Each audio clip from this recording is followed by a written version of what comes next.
Maybe to start, I believe that it might not be the ideas that are the problem, right? I mean, it's good ideas, I suppose, that really is the thing you want. I mean, there's ideas enough, you know, in the internet or anybody that you talk to in the street. But the ideas, I think we suffer from ideas. We suffer from just having ideas and opinions.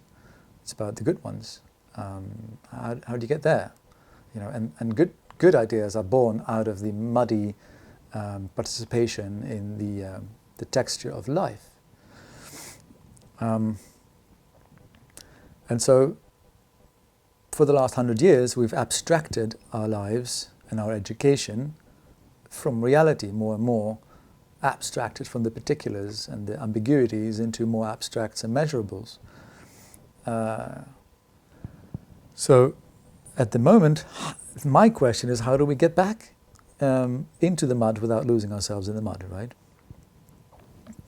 Because it's not the ideas, it's the experiences well reflected that are worthwhile. I mean, it was John Dewey, like 100 years ago, who warned for this already. I mean, despite Dewey, we're still here. So there must be something going on. But it is these abstract ideas that create realities that do not serve the needs of the people in it. So there are enough examples, of course. I mean, we know the examples where people work together, you know, in open source projects and so forth, you know, where there are collectors of ideas. What they have in common is that they're very much actually structured, and that there is a way in which contributions can be made, and what they also have in common is that they are not about the individual, right? They are not about the star architect, the TED talker, you know, the great artists, but they are about serving a bigger whole. It's a very interesting dynamic there, because it is not your idea against my idea. It is, do we get a shared understanding of the reality that we find ourselves in, you know, by providing experiences and evidences, and then making sense of them together. And by making sense of them together, we become a part of that together. We create a story together. So rather than a community of ideas, it's about having a community of shared experience and reflected experience that you make sense of. And I believe that the fact that this transition into Zoom or into online education went so smoothly, because it actually went quite smoothly in a couple of days. We just managed. I mean, it took a lot of effort, but, you know, considering this was way too smooth, to me attests to the failure of our educational system, you know. Because if we could just continue and do all our exams and do all our education over Zoom, let's say, and our online platforms, weren't we disconnected from the start? What were we doing before this? You know? So how do we... I don't want to go back, right? I don't want to go back to education as it was, because that makes no sense. The idea that this is the new normal. No, it isn't the new normal, right? It is, well, it is actually how it always was. It's just online. And in a way, it is as disconnected as it was before. You know, creating collectives also means you need rituals. You need something that binds you. Something, because rituals can bind you beyond the direct contact with the individual person. Look, in this program that I'm doing at the moment, we have 60 students. It's not that every single student is connected to every single other student in a deep manner, or in an equally deep manner. They have deep connections and a sense of belonging to a small group. They spend a lot of quality time with, and by bringing those experiences into a collective space and by forming a collective narrative, that is extended to the entire group, because you go through experiences that make you trust that bigger group, so that you are on a collective journey. But in the end, it's like just a few people that you can actually deeply be in that community with. Rituals enable you to transcend that, to be part of something that's bigger than you, without you having to make all those connections all the time. And it's great. We eat together right now over Zoom. We also actually eat and drink together, but just done on a distance. You see that a lot of these things sort of carry on in the online world at this moment. Many of my students had to repatriate, or they were stuck in some place like most of us, and they found each other with a deep sense of community, also online, mainly because yesterday that's what they told me. Mainly because they have this shared trust in that group that was formed, through their experiences before the Corona crisis broke out. But the conversations that they've been having online, in a way, have been more concentrated, they were actually more attentive often, because the one-on-one and the one-on, the small conversations they had were very personal and very deep, and often transformational. So it's not an impossibility, but I do believe that there is the physical experience that they had before that really helped shape this space.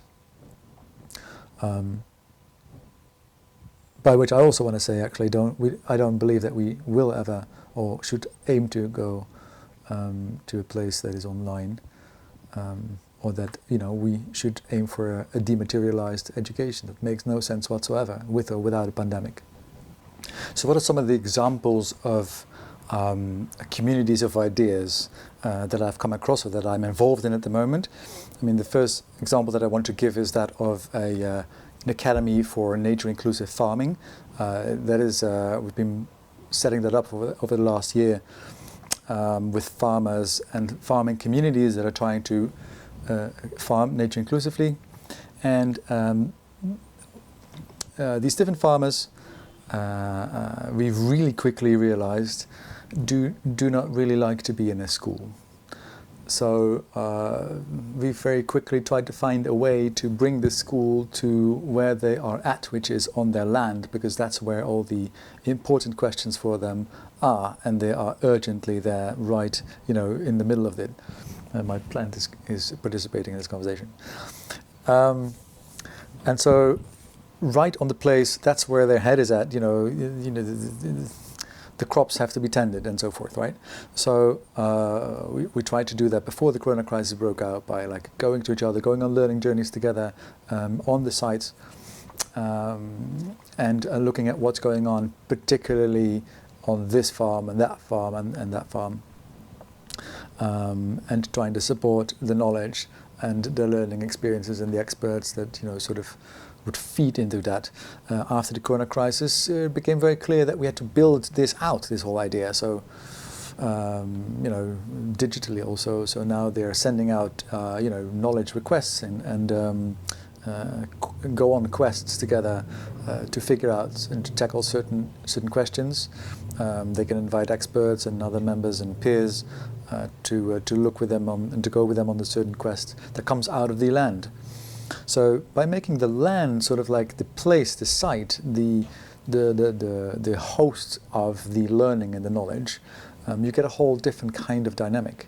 It is a little bit like a chef that organizes his tools and his ingredients and his things in a place, in a space. It's all there at the same time. It's not a linear process, right? It is like, I know where and how things work around here, and that's a little bit similar for that, for the farmer. Because much of the knowledge is embedded in the phenomena, the places, the events, the activities on a place. Another example is the maybe a connected example is town making, which is what we're doing to a foundation to develop common goods. Now that's the urge and the need for that is coming up more and more around us, to create common goods collectively, and for that, very importantly, we use a methodology of shared learning and knowledge creation, which involves, most importantly, three sorts of layers of activities. Which is the first one is to figure out to get stories and observations of real experience, to get as close as possible into the dirt, onto the street, where the experience of daily life is happening, where you can actually feel all the different realities. And the different tensions that you have to deal with in a certain, like for example, the farmer, this particular beetle is having, eating this particular plant at this particular, moment in time in the season, related to, other, consistencies of the soil and so forth, and having, and the complexities that brings, the intention that the farmer has with it, the kinds of things that are important to him, are all part of that situation. So bringing those out, just in stories, in narratives that are really, trying to accurately come as close as possible to the real experience. You can never actually substitute that when you're working on the larger scale. So the second part is really about trying to understand that situation in terms of all the influences that work on it, all the tensions that it creates, the kind of things that you have to be balancing to create a healthy system in the case of the farmer, a healthy producing ecosystem. And the third one is really about all the propositions, all the solutions, the ideas that you can bring to the table to resolve those tensions, right, or to make it more interesting. And all of these steps you can do collectively. You can collectively contribute to stories, make the stories richer, add extra experiences to the stories, make them dense and good. Make them alive. You can collectively add to the sharpness of the reasons why these situations are happening, and you can collectively build on new and better propositions or solutions, and so that you can actually support in an online environment, working together on sort of like a big canvas, and organize and make relationships between all these different elements. That's really very fascinating for us to do.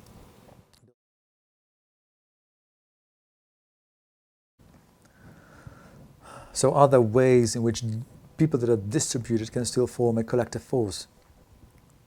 Now, I like to propose that this is not about a logistical challenge. So let's not make it about that, because, there are logistical challenges, but these are the least interesting ones, I believe. The question is whether or not we're going to be real, because a collective force emerges out of something that's real, that is felt. So maybe with that out of the way, what it requires of students is for them to organize themselves, to become self-directed, to become able to act collectively. That is not something we generally learn, right? So how do we do that? I think that the role as educator in this process is a tricky one. How do you teach somebody else, to organize, to direct themselves, without directing them? That becomes, it's kind of funny. So it is a sort of delicate process of invitation and creating conditions and challenging and making, again, organizing sort of a landscape of experiences that makes it possible for this self-direction to come out, because it's not strictly a technical ability.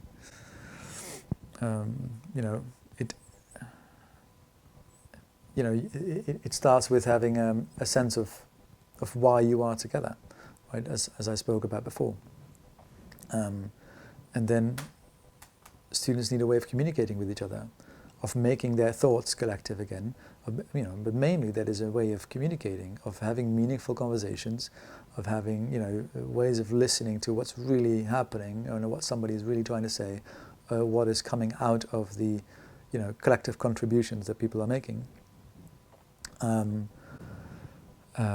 But it also means that students are aware of their impact, and use that impact in the collective.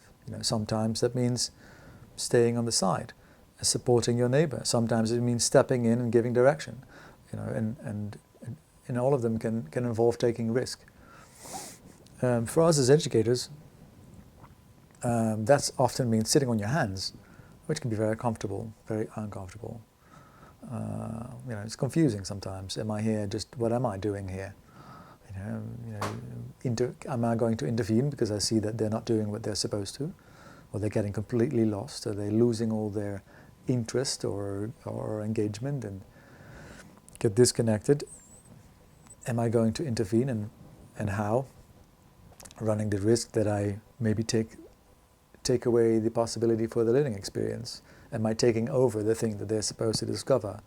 Am I taking away the source of energy from which they are able to stand up and pick themselves up again? That's difficult to say. There's no step-by-step manual for that, I'm afraid. But that's the journey, and I believe that if we allow them, and this is usually a co-creative process, to make their own mistakes in this and organize themselves. Find ways of communicating that involve true listening, right, and involve actually speaking, not just from sort of an ego perspective. That they can create a common story, and in the end, the force in the world is a collective story. It's not all the bodies in the street that make the change. It is the story that does that. So if we, as educational institutions, want to become forces of change, by embedding ourselves into the questions of the place that we inhabit, if we are actually committing and connecting to those deeply, and allow our students to work with that material, to work with what is going on directly, and on the doorsteps, and the questions that come in and matter to them most. We can form stories that actually change the reality that we look at. So if I had to take 3 things with me out of this pandemic for education, then it would start with a sort of embeddedness in place. So both for our educational institutions, can we grow roots in the places that we belong to? That can be our different kinds of ecosystems and social systems and economic systems, but grow roots there and understand and form them from within, participate in them, understand them, be a participant, not just an observer. And that is also true for our education itself. Can we not learn abstractly, right? And the second one would be about that we make it an explicit goal, not to just do the research and the education, but to create this capacity, this collective force that you're talking about, this capacity for a collective action. Because it is us who educate everybody, who created every single thing that we're facing right now, every single solution that we put into the world that turned out to be a problem at this moment, we created. So I think we have a responsibility in turning that around. Learning what to care, learning what to care for, or learning to care for things, an education of the soul, if you will, to want to make a change.